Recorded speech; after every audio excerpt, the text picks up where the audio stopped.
Bonjour et bienvenue. Je vous propose de peindre ensemble ce pêcheur à la pirogue qui va non seulement nous procurer du plaisir à peindre, mais en plus du dépaysement. Merci à tous ceux d'entre vous qui likez, partagez et commentez, parce que c'est important pour les moteurs de recherche. On va donc voir ensemble les principales étapes pour réaliser cette aquarelle, le cours complet étant disponible sans engagement sur abonnement mensuel sur Patreon. Vous avez le lien dans la description ci-dessous.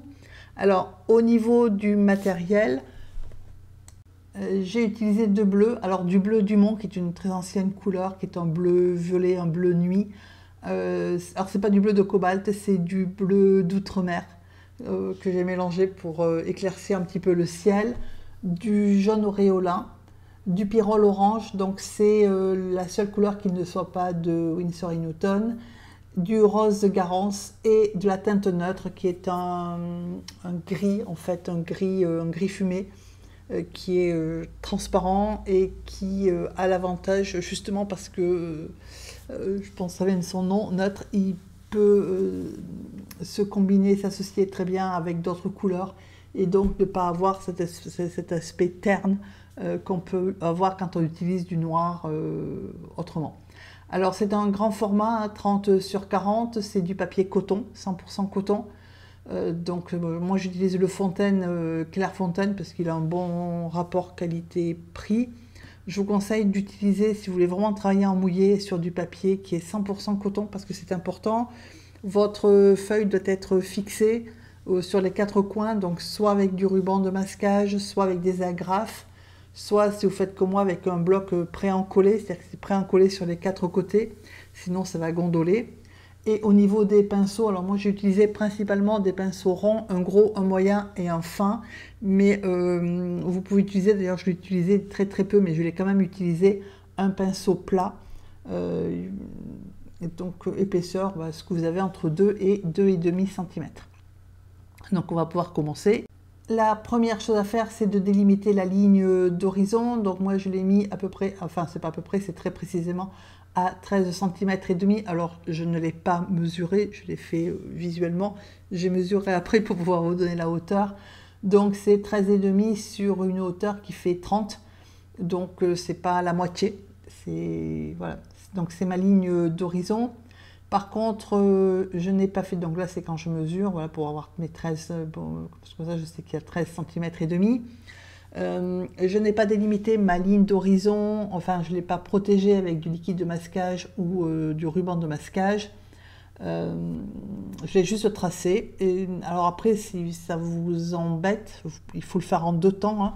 J'ai commencé par bien mouiller mon papier, bien sûr, puisqu'en plus il fait chaud et sec. Un peu partout, et donc j'ai commencé ensuite par mettre du jaune puis de l'orange. Alors l'orange dilué de façon variable, de manière à avoir plusieurs teintes d'orange, l'orangé, l'orange et puis l'orange bien soutenu. Et ensuite je vais continuer par du rose. Alors c'est dans ces phases là que normalement je devrais utiliser un pinceau plat. Donc si pour vous c'est plus facile de le faire avec un pinceau plat, faut pas hésiter, faut le faire avec un pinceau plat. Moi je n'hésite pas à le faire avec un pinceau rond parce que je suis plus à l'aise avec le pinceau rond. Donc il faut vraiment peindre avec l'outil qui est avec lequel vous êtes le plus à l'aise, tout simplement, sans se préoccuper de est-ce qu'il faut faire comme ça ou pas. Chacun, voilà, c'est comme l'écriture, voilà, on écrit penché, droit, gros, petit, on écrit comme ça nous est le plus facile. Et pour peindre, c'est sensiblement la même chose. Alors par contre, je vous conseille d'humidifier régulièrement, c'est ce que je viens de faire avec un vaporisateur, sauf si vous avez la chance d'être dans un endroit qui est plus frais. Mais sinon, parce que ça sèche vite, même en ayant bien humidifié avant.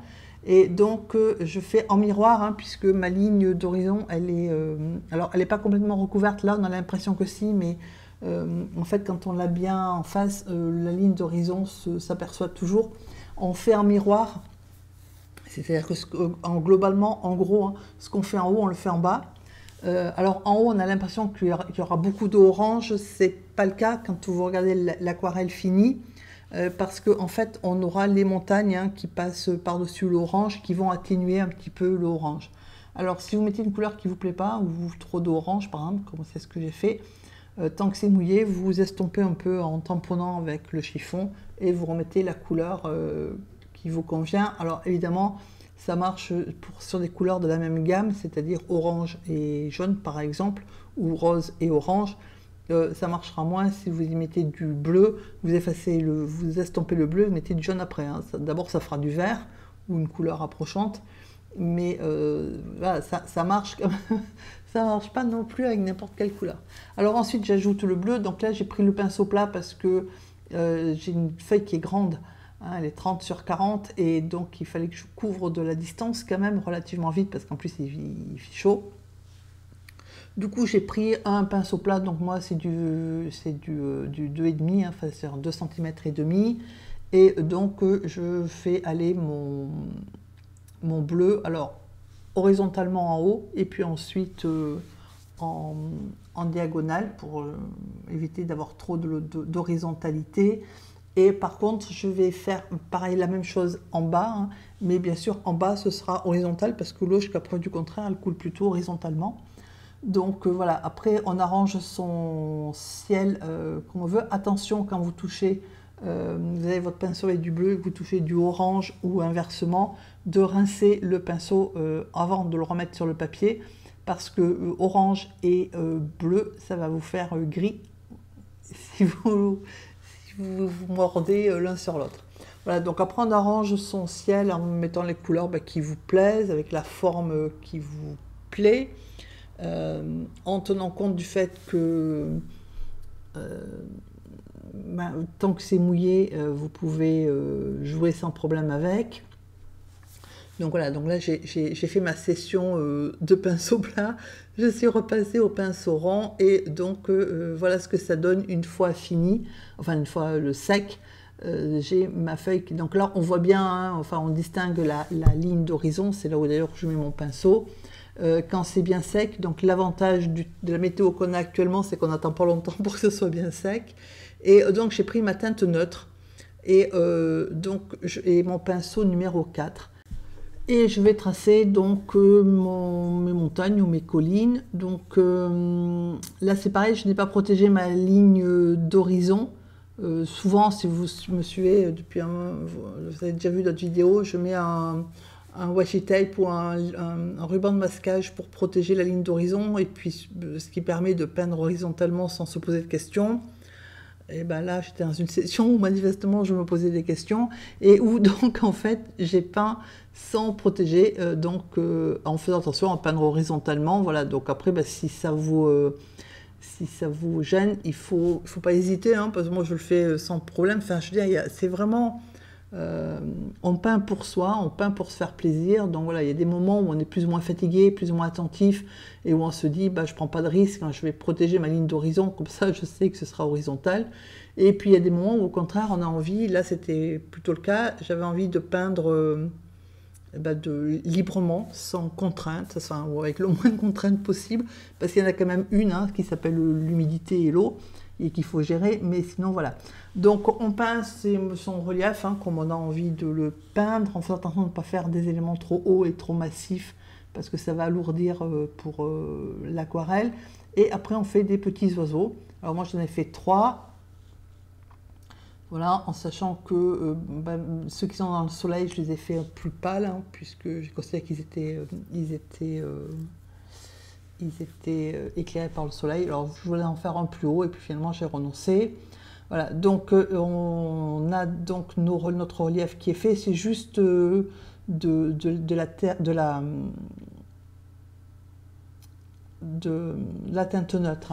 Donc de la même façon pour les rochers, alors moi j'ai fait des pierres qui affleurent l'eau, donc après on peut y voir ce qu'on veut, des rochers qui affleurent parce que c'est marée basse, des rochers qui affleurent parce qu'on est près de la côte, voilà, on imagine ce qu'on veut. L'intérêt c'est de pas les faire de tailles différentes, de formes différentes, si on peut d'orientations différentes. Donc c'est toujours ma petite teinte neutre et je fais le petit reflet en retirant juste de la peinture. Alors au début j'ai fait à l'arrière des cailloux, hein, ça se voit sur les 3 premiers, j'ai fait les reflets dans l'eau et puis ensuite je me suis dit, ça c'est bien pour faire par exemple si c'est une rivière hein, ou un lac, voilà, après je suis plutôt passée au mode de mer et donc j'ai pas fait de reflets. Donc j'ai fait mes pierres et voilà, le seul élément de dessin c'est celle-là, donc c'est très simple, hein. C'est une silhouette d'un petit bonhomme avec donc sa petite pirogue et puis inversée puisque en miroir. Et donc toujours avec ma teinte neutre. Alors par contre là je suis passée au pinceau numéro 2 de manière à... Alors c'est un peu juste, il est un peu petit pour la pirogue, hein, c'est pour ça que je galère un petit peu à faire des choses correctes, voilà, pour refaire les traits bien nets, parce que mon pinceau est peut-être un peu fin par rapport à la taille de la pirogue, compte tenu du fait que justement ça sèche vite. Mais par contre pour peindre le pêcheur, hein, bah, c'est juste parfait en fait. Alors je lui ai rajouté à l'avant hein, quelque chose qui peut être un petit panier par exemple, il faut mettre son petit poisson pour qu'il a pêché. Et là je l'ai passé en accéléré parce que je veux dire ça ne prend pas de difficulté, il faut juste entre guillemets colorier le sujet. Donc là je me suis autorisé une petite fantaisie parce que ça m'amusait bien. Donc le pantalon je l'ai fait, j'ai ajouté du bleu dans ma teinte neutre, du coup ça fait du bleu foncé. Voilà, du coup ça me fait un petit pêcheur avec un jean. Après franchement voilà, quand on regarde je suis pas sûre qu'à cette distance-là et à contre-jour, on voit la différence entre le jean et un autre tissu. Mais bon, voilà, j'ai mis son pantalon voilà, en bleuté, je trouvais que c'était sympa. Et ensuite, on fait en miroir bah, le reflet. Alors, en sachant que j'ai vraiment fait une eau très calme. Et le reflet, il est à l'image de l'eau. C'est-à-dire qu'en fait, il est bien net parce qu'il est très calme. Alors, voilà, c'est un peu en biais parce que, alors déjà le bloc est grand et puis ensuite parce que je peins comme ça m'est le plus facile